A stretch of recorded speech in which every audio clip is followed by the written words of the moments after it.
Morning. This is Jerry Galke, the Strategic Marketing Services President and also column writer for Top Producers Market Strategy. Ahead of this market report tomorrow, there's obviously going to be some evening up yet today, but I think one has to take a really good look at what could happen tomorrow, and that's as we look at some of the wide ranges of estimates that are out there.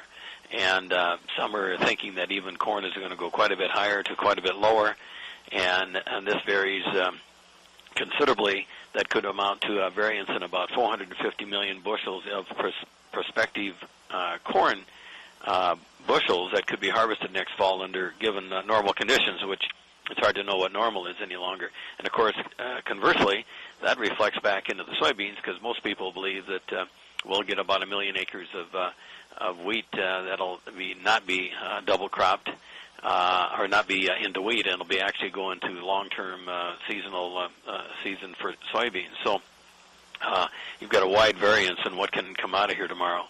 And I guess from that standpoint, if a person's an end user, you can't.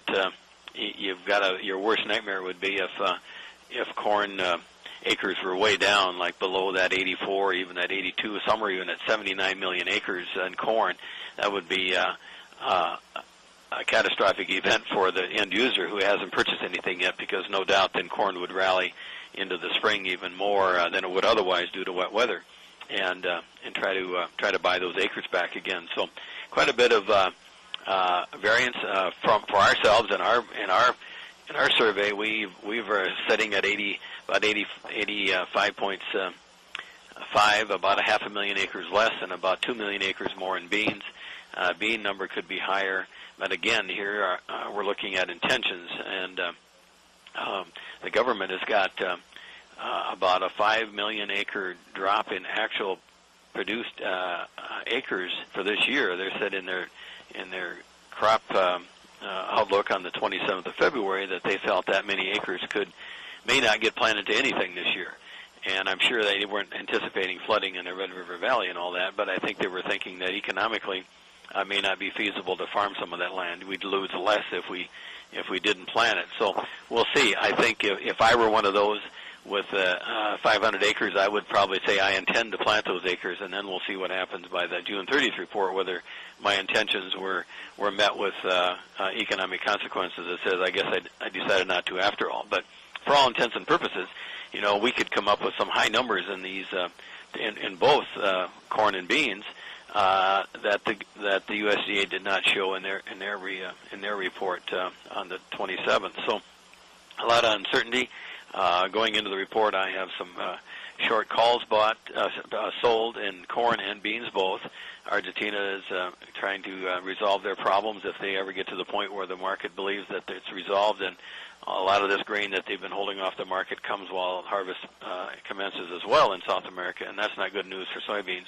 So I want to have at least 40% of my grain covered in some cash contracts and in futures, short futures, outright short futures, and in short calls even beyond that.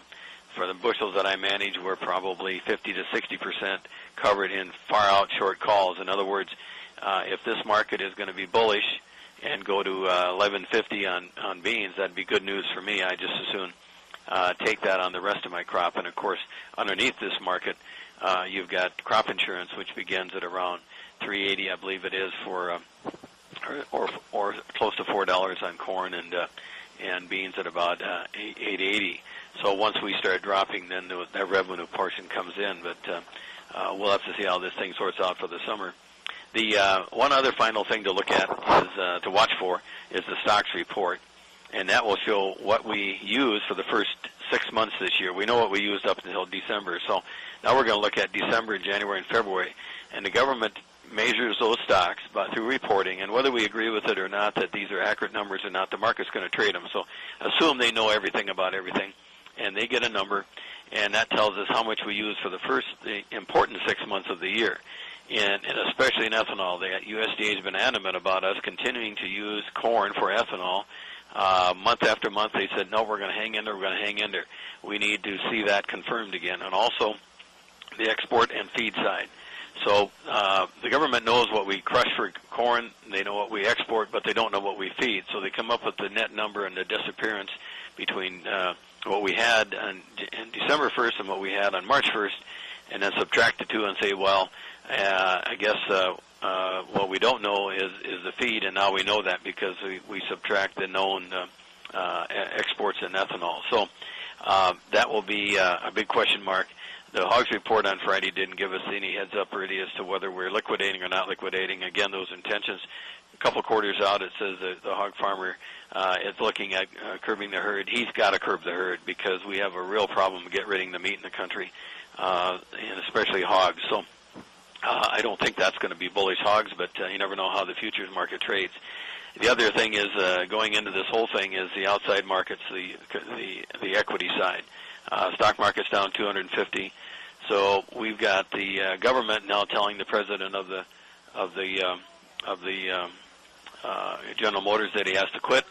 So there we are. You know, the market's going to be real nervous about that. So equities dropping 250 isn't going to help anything. So with all that, one final note is when we're all done analyzing this thing tomorrow, and we get truth as we know it as of March 1st or March 15th when they took the survey, then it's how the market's going to close that's going to be important. So if by chance you get a bullish report on one of these, corn and beans, I don't see how you can get both negative and both bullish unless my numbers are right, where we don't change much from last year.